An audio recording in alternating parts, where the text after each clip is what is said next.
Oke, bismillahirrahmanirrahim. Oke, semuanya, assalamualaikum warahmatullahi wabarakatuh.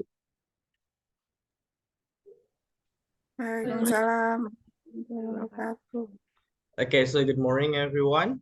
So today we are from the fourth group. We would like to present about the origin of English for specific purpose.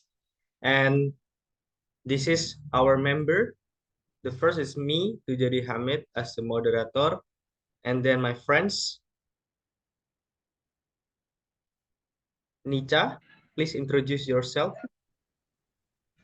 Mianisa Nisa. And then Ica, please introduce yourself. And me, Choktalia Riswando. Okay, and then the last, please introduce yourself. My name is Maulidia Zaratusada. Okay, so this is the member of our group.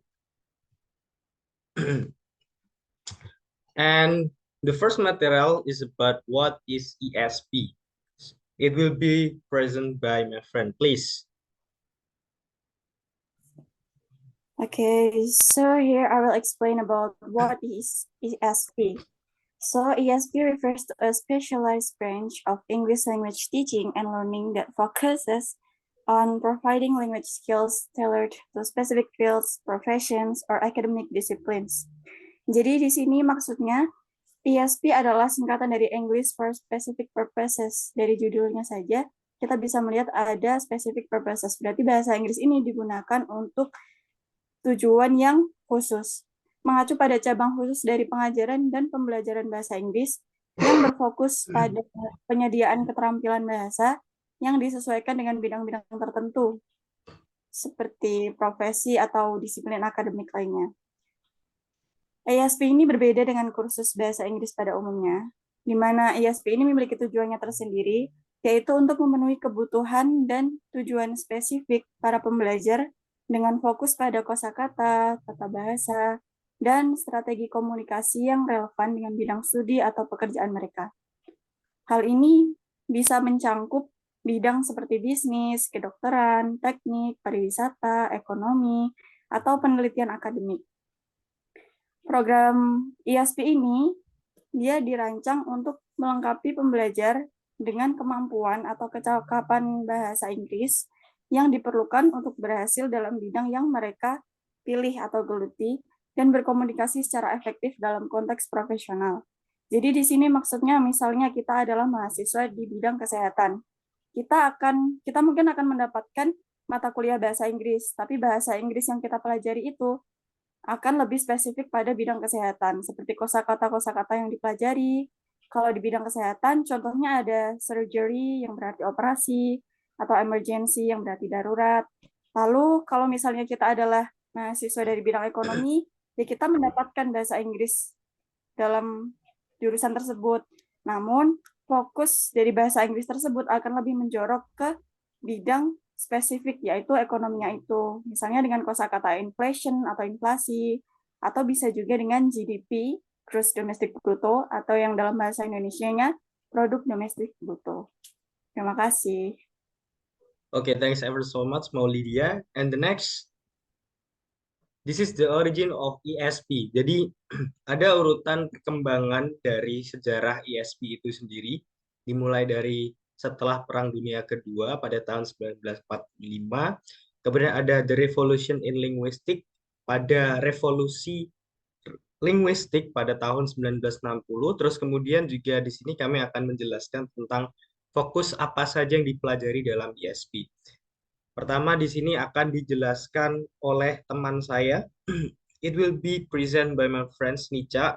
The first is about after World War II until as demand for English or the revolution in linguistics. Please you, Nica, please tell them about this.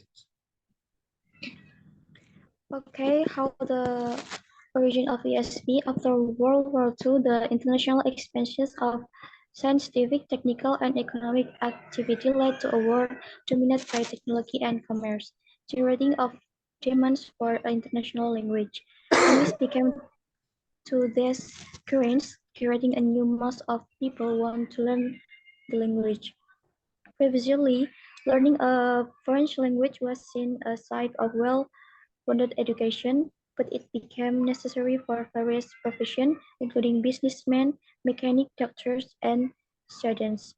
The oil crisis of the early 1960s heralded this development, resulting in a massive flow of foreign and Western expenses. As demand for English course grew, influential ideas emerged in the study of language. Linguistics traditionally focused the research showed that language varies significantly from the one text to another.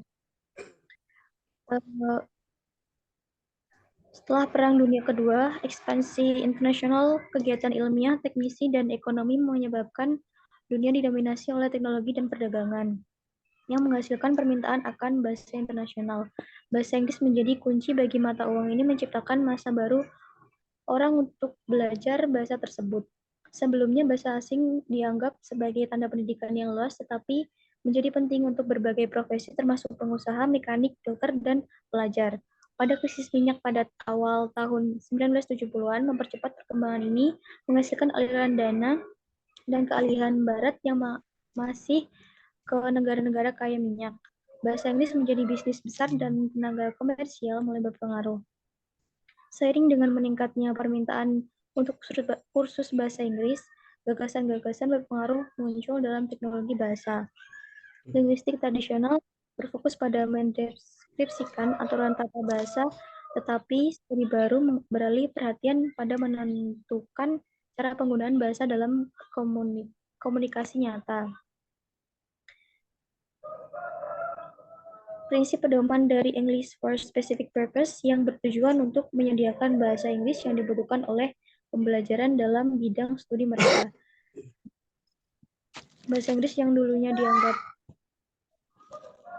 tidak penting, sekarang menjadi penting tidak hanya untuk belajar, tapi juga untuk berdagang dan berbisnis besar. Sudah, terima kasih. Okay, thanks ever so much, Nica, for the penjelasannya terkait tadi pada the origin of ESP setelah Perang Dunia Kedua pada 1945 dan juga revolusinya linguistik pada tahun 1960 yang tadi sudah dijelaskan dengan sangat lengkap.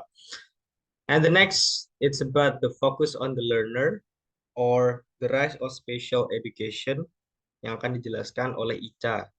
I please you to tell them. Okay.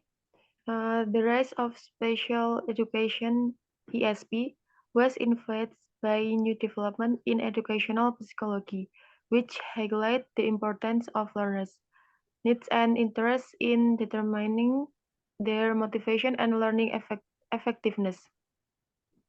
This led to the development of courses that were relevant to learners' specific areas, such as biology texts. This approach was believed to improve motivation and make learning faster and more effective. The growth of ESP was attributed to three factors. Number one, the expansion of demand for English courses tailored to specific needs. Number two, developments in linguistic and educational psychology. And number three, the need for increased specialization in language learning. These factors all emphasize the need for specialized language learning. Jadi, munculnya pendidikan khusus ESP dipengaruhi oleh perkembangan baru dalam psikologi pendidikan yang menyoroti pentingnya kebutuhan dan minat pembelajar dalam menentukan motivasi dan efektivitas pembelajaran mereka. Hal ini menyebabkan pengembangan kursus yang relevan dengan area khusus pembelajar, seperti teks biologi. Pendekatan ini diyakini dapat meningkatkan motivasi dan membuat pembelajaran lebih cepat dan efektif. Pertumbuhan ESP dikaitkan dengan 3 faktor. Yang pertama, ekspansi permintaan akan kursus bahasa Inggris yang disesuaikan dengan kebutuhan spesifik. Dan yang nomor 2, perkembangan dalam linguistik dan psikologi pendidikan. Dan yang ketiga, kebutuhan akan peningkatan spesialisasi dalam pembelajaran. Semua faktor ini menekankan perlunya pembelajaran bahasa yang berspesialisasi. Terima kasih. Oke, thanks ever so much for your presentation. Oke, selanjutnya di sini ada referensi buku yang kami pakai. Di sini ada buku dari Hutchinson T. Water A pada tahun 1987 tentang English for Specific Purpose and diterbitkan oleh Cambridge University Press. Nah, kemudian di sini sebelum saya akhiri, saya akan menyimpulkan semua hasil dari presentasi kami terkait apa itu ESP, kemudian the origin of ESP, atau bisa disebut juga dengan sejarahnya. Terus ESP itu fokusnya pada apa saja. So, in this presentation, I can conclude that ESP is the next level of English. Jadi, saya sebutkan bahwa ESP atau English for Specific Purpose itu adalah the next level atau tingkat lanjutnya dari bahasa itu sendiri.